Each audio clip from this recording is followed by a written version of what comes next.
episode of Whispered Horror. I'm your host, Annabelle.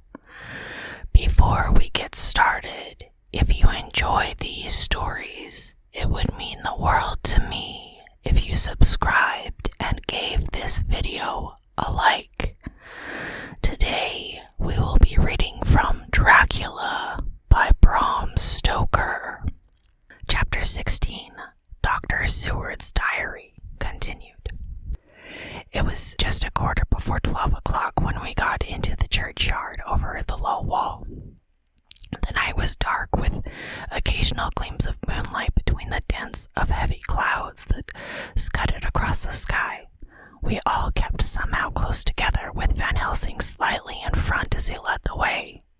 When we had come close to the tomb, I looked well at Arthur, for I feared the proximity to a place laden with so sorrowful a memory would upset him, but he bore himself well.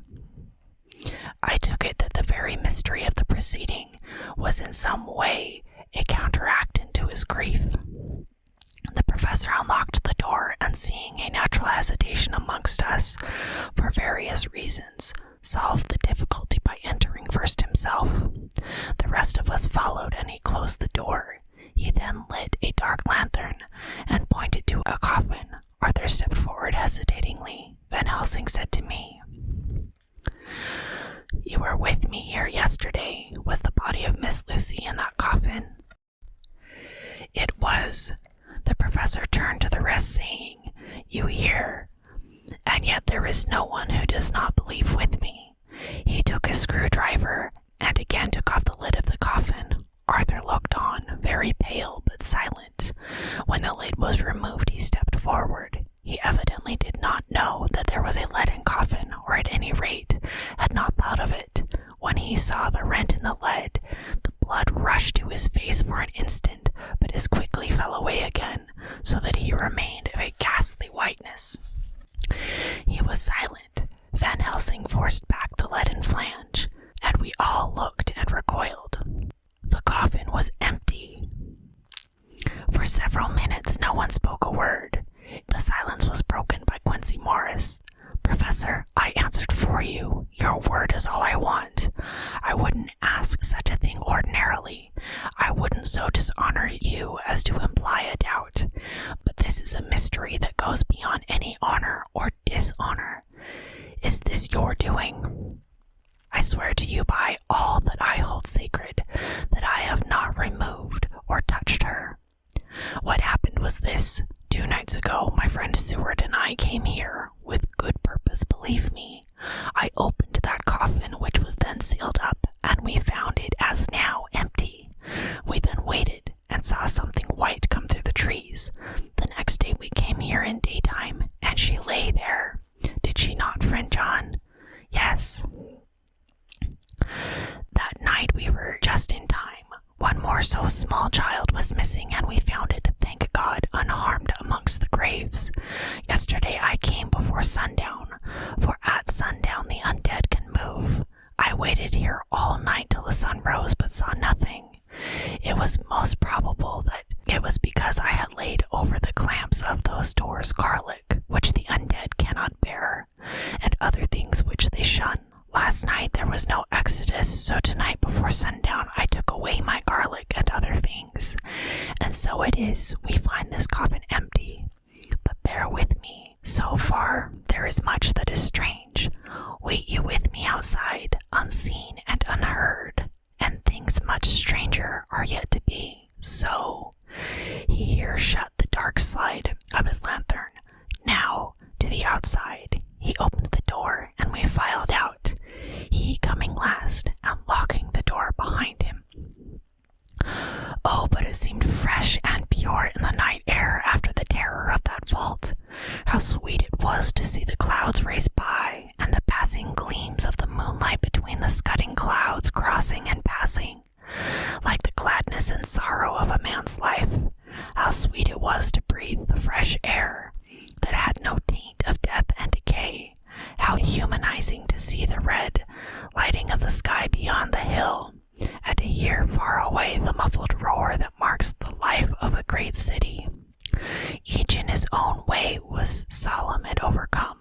Arthur was silent and was, I could see, striving to grasp the purpose and the inner meaning of the mystery. I was myself tolerably patient, and half inclined again to throw aside doubt and to accept Van Helsing's conclusions. Quincy Morris was phlegmatic, in the way of a man who accepts all things and accepts them in the spirit of cool bravery, with hazard of all he has at stake. Not being able to smoke, he cut himself a good-sized plug of tobacco and began to chew. As to Van Helsing, he was employed in a definite way. First he took from his bag a mass of what looked like thin, wafer-like biscuit, which was carefully rolled up in a white napkin. Next he took out a handful of some whitish stuff, like dough or putty.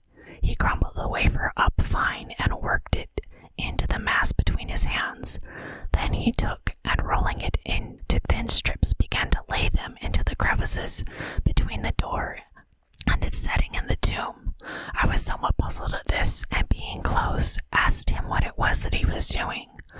Arthur and Quincy drew near also, as they too were curious. He answered, "I am closing the tomb so that the undead may not enter." "And is that stuff you have they're going to do it?" asked Quincy. "Great Scott, is this a game?" "It is. What is that which you are using?" This time the question was by Arthur. Van Helsing reverently lifted his hat, and he answered, "The host. I brought it from Amsterdam. I have an indulgence." It was an answer that appalled the most skeptical of us, and we felt individually in presence of such earnest purpose as the professor's, a purpose which could thus use to him the most sacred of things. It was impossible to distrust. In respectful silence we took the places assigned to us close to the tomb, but hidden from the sight of anyone approaching. I pitied the others, especially Arthur. I had myself been apprenticed by my former visits to this watching horror, and yet I, who had up to an hour ago repudiated the proofs, felt my heart sink within me. Never did tombs look so ghastly white. Never did cypress or yew or juniper so seem the embodiment of funeral gloom. Never did tree or grass wave or rustle so ominously. Never did bough creak so mysteriously, and never did the far-away howling of dogs send such a woeful presage through the night. There was a long spell of silence, big aching void. Then from the professor a keen "Sssss." He pointed, and far down the avenue of yews we saw a white figure advance, a dim white figure which held something dark at its breast. The figure stopped, and at the moment a ray of moonlight fell upon the masses of driving clouds, and showed in startling prominence a dark-haired woman dressed in the grimaments of the grave. We could not see the face, for it was bent down over what we saw to be a fair-haired child. There was a pause and a sharp little cry, such as a child gives in sleep, or a dog as it lies before the fire and dreams. We were starting forward, but the professor's warning hand, seen by us as he stood behind a yew tree, kept us back. And then, as we looked, the white figure moved forward again. It was now near enough for us to see clearly, and the moonlight still held. My own heart grew cold as ice, and I could hear the gasp of Arthur as we recognized the features of Lucy Westenra. Lucy Westenra, but yet how changed! The sweetness was turned to adamantine, heartless cruelty, the purity to voluptuous wantonness. Van Helsing stepped out, and obedient to his gesture, we all advanced too. The four of us ranged in a line before the door of the tomb. Van Helsing raised his lantern and drew the slide. By the consecrated light that fell on Lucy's face, we could see that the lips were crimson with fresh blood, and that the stream had trickled over her chin and stained the purity of her lawn death robe. We shuddered with horror. I could see by the tremulous light that even Van Helsing's iron nerve had failed. Arthur was next to me, and if I had not seized his arm and held him up, he would have fallen. When Lucy, I call the thing that was before us Lucy because it bore her shape, saw us, she drew back with an angry snarl such as a cat gifts when taken unawares. Then her eyes ranged over us. Lucy's eyes in form and color, but Lucy's eyes unclean and full of hellfire, instead of the pure, gentle orbs we knew. At that moment, the remnant of my love passed into hate and loathing. Had she then to be killed, I could have done it with savage delight. As she looked, her eyes blazed with unholy light, and the face became wreathed with a voluptuous smile. Oh God, how it made me shudder to see it! With a careless motion, she flung to the ground, callous as a devil, the child that up to now she had clutched strenuously to her breast, growling over it as a dog growls over a bone. The child gave a sharp cry and lay there moaning. There was a cold-bloodedness in the act which wrung a groan from Arthur. When she advanced to him with outstretched arms and a wanton smile, he fell back and hid his face in his hands.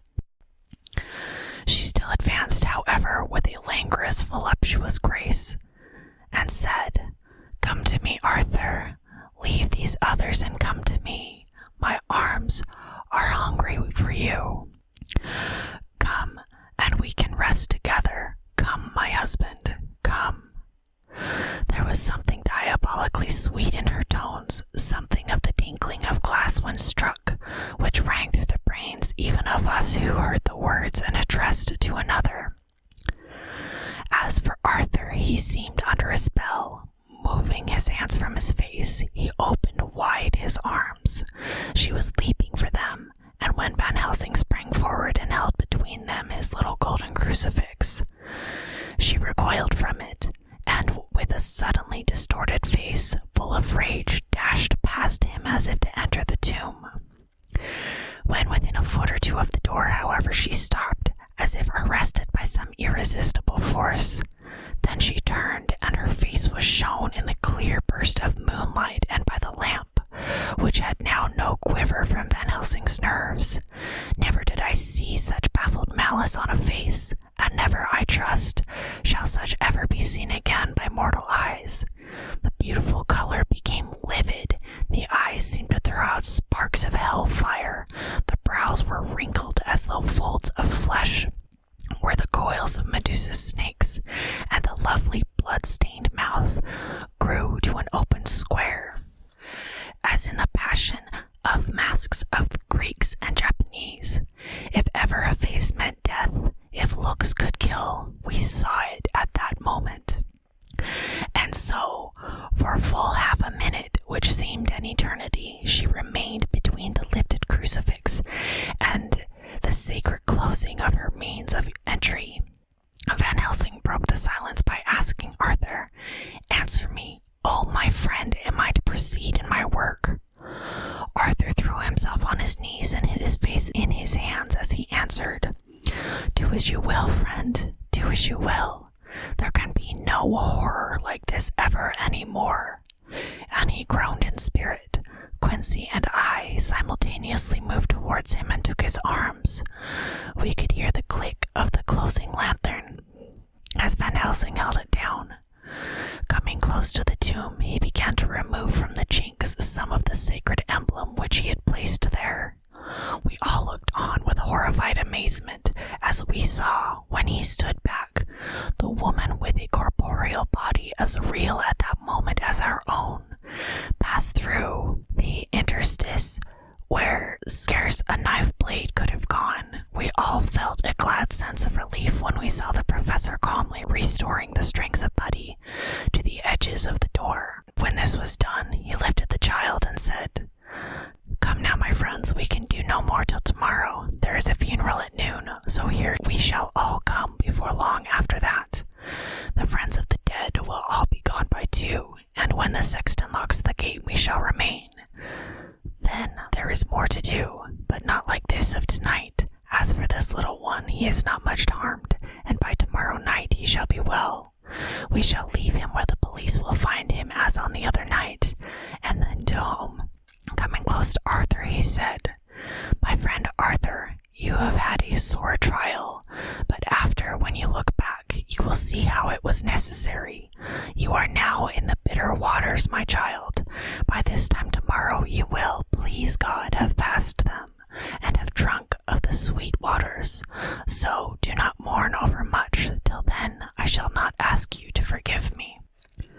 Arthur and Quincy came home with me, and we tried to cheer each other on the way.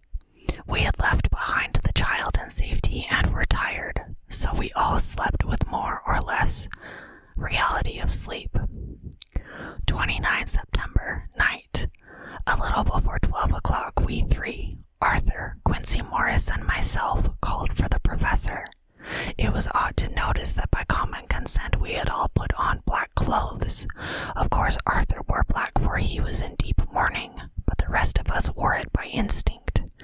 We got to the graveyard by 1:30 and strolled about, keeping out of official observation, so that when the grave diggers had completed their task and the sexton, under the belief that everyone had gone, had locked the gate, we had the place all to ourselves.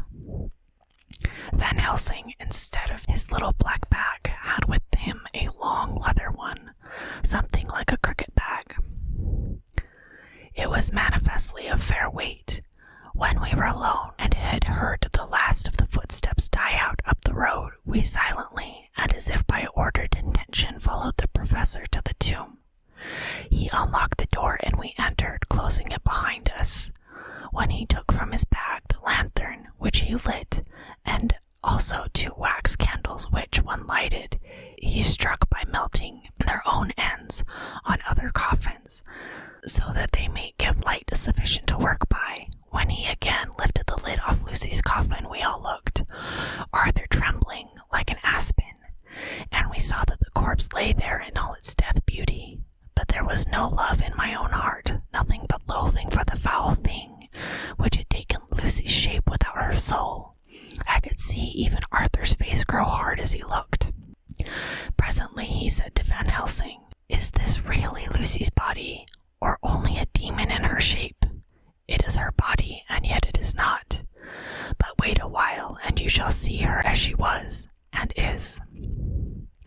She seemed like a nightmare of Lucy as she lay there, the pointed teeth and the blood-stained voluptuous mouth which made one shudder to see, the whole carnal and unspirited appearance seeming like a devilish mockery of Lucy's sweet purity. Van Helsing, with his usual methodicalness, began taking the various contents from his bag and placing them ready for use. First he took out a soldering iron and some plumbing solder, and then a small oil lamp which gave out, when lit, in a corner of the tomb, gas which burned at a fierce heat with a blue flame. Then his operating knives which he placed to hand, and at last a round wooden stake of some 2½ or 3 inches thick and about 3 feet long. One end of it was hardened by charring it in the fire and was sharpened to a fine point. With this stake came a heavy hammer, such as in households is used in the coal cellar for breaking the lumps. To me, a doctor's preparations for work of any kind are stimulating and bracing, but the effect of these things on both Arthur and Quincy was to cause them a sort of consternation. They both, however, kept their courage and remained silent and quiet. When all was ready, Van Helsing said, "Before we do anything, let me tell you this. It is out of the lore and the experience of the ancients, and of all those who have been studied the powers of the undead. When they become such, there comes with the change the curse of immortality. They cannot die, but must go on age after age, adding new victims and multiplying the evils of the world. For all that die from the preying of the undead become themselves undead, and prey on their kind. And so the circle goes on ever widening, like as ripples from a stone thrown in the water. Friend Arthur, if you had met that kiss which you know of before poor Lucy died, or again last night, when you opened your arms to her, you would in time, when you had died, have become Nosferatu, as they call it in Eastern Europe, and would for all time make more of those undeads that have so filled us with horror.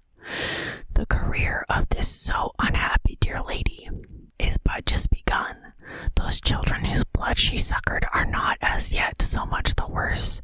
But if she lives on undead, more and more they lose their blood, and by her power over them, they come to her. So she draw their blood with that so wicked mouth.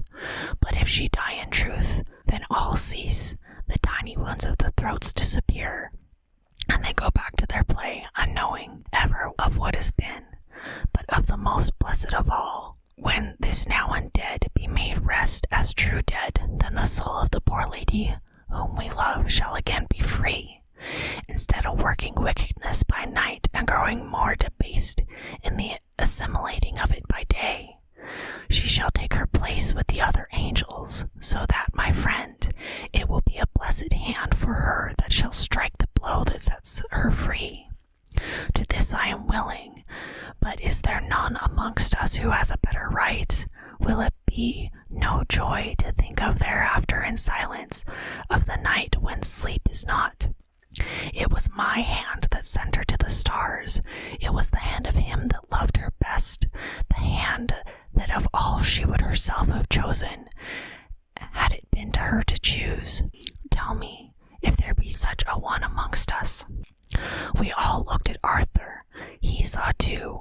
We all did. The infinite kindness which suggested that his should be the hand which should restore Lucy to us as a holy and not unholy memory. He stepped forward and said bravely, though his hand trembled and his face was as pale as snow, "My true friend, from the bottom of my broken heart I thank you. Tell me what I am to do, and I shall not falter." Van Helsing laid a hand on his shoulder and said, "Brave lad, a moment's courage and it is done. This stake must be driven through her. It will be a fearful ordeal, be not deceived in that, but it will be only a short time, and you will then rejoice more than your pain was great. From this grim tomb you will emerge as though you tread on air, but you must not falter once you have begun. Only think that we, your true friends, are around you, and that we pray for you all the time." "Go on," Arthur said hoarsely. "Tell me what I am to do." "Take this stake in your left hand, ready to place the point over the heart, and the hammer in your right.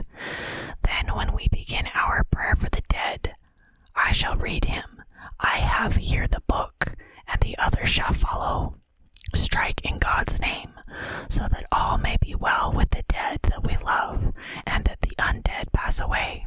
Arthur took the stake and the hammer, and when once his mind was set on action, his hands never trembled nor even quivered. Van Helsing opened his missal and began to read, and Quincy and I followed as well as we could. Arthur placed the point over the heart, and as I looked, I could see its dint in the white flesh. Then he struck with all his might. The thing in the coffin writhed, and a hideous blood-curdling screech came from the opened red lips. The body shook and quivered and twisted in wild contortions. The sharp white champed together till the lips were cut, and the mouth was smeared with crimson foam. But Arthur never faltered. He looked like the figure of Thor, and his untrembling arm rose and fell, driving deeper and deeper the mercy-bearing stake, whilst the blood from the pierced heart welled and spurted up around it. His face was set, and high duty seemed to shine through it. The sight of it gave us courage, so that our voices seemed to ring through the little vault. And when the writhing and quivering of the body became less, and the teeth seemed to champ, and the face to quiver, finally it lay still. The terrible task was over. The hammer fell from Arthur's hand. He reeled and would have fallen had we not caught him. The great drops of sweat sprang from his forehead, and his breath came in broken gasps. It had indeed been an awful strain on him, and had he been not forced to his task more than human considerations, he could never have gone through with it. For a few minutes we were so taken up with him that we did not look towards the coffin. When we did, however, a murmur of startled surprise ran from one to the other of us.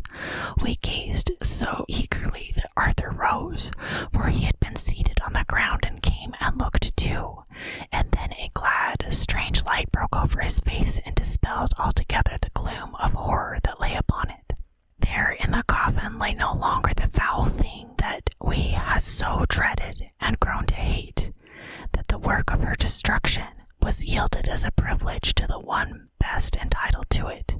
But Lucy, as we had seen her in life, with her face unequaled sweetness and purity, true that there were there, as we had seen them in life, the traces of care and pain and waste, but these were all dear to us, for they marked her truth to what we knew.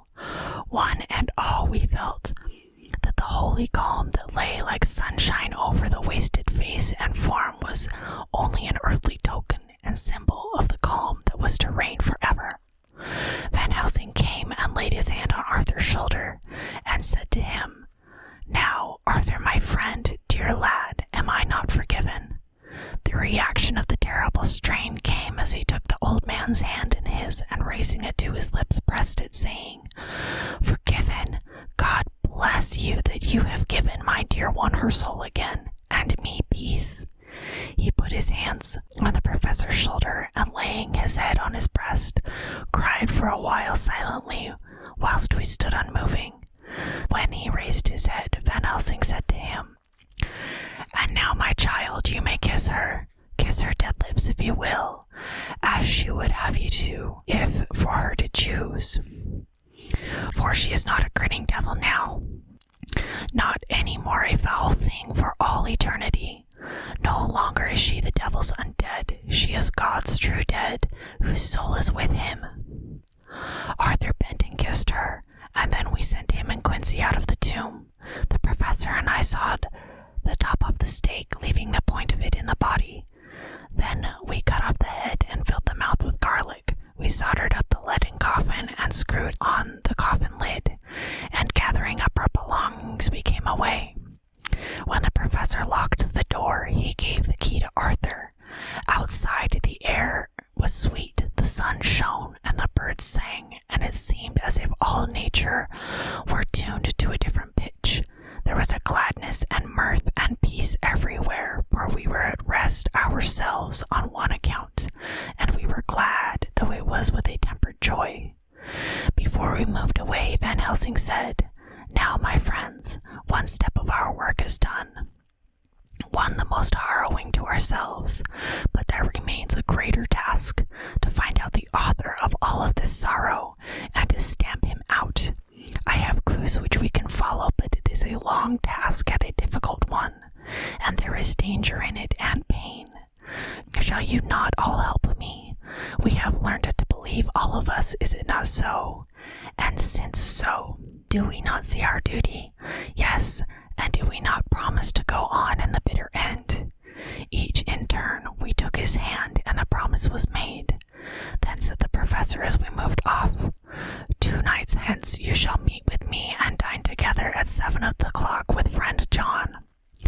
I shall entreat 2 others, 2 that you know not as yet, and I shall be ready to all our work and our plans unfold. Friend John, you come with me home, for I have much to consult you about, and you can help me. Tonight I leave for Amsterdam, but shall return tomorrow night, and then begins our greatest quest. But first I shall have much to say, so that you may know what to do and to dread. Then our promise shall be made to each other anew, for there is a terrible task before us, and once our feet are on the plowshare, we must not draw back." This concludes today's episode of Whispered Horror. Tune in next time to continue listening to Dracula by Bram Stoker. Once again, if you enjoy these stories, please subscribe and like the video. Also, let me know of any classic horror stories you would like to hear in the comments below. Thank you so much for listening, and remember, it's okay to be afraid.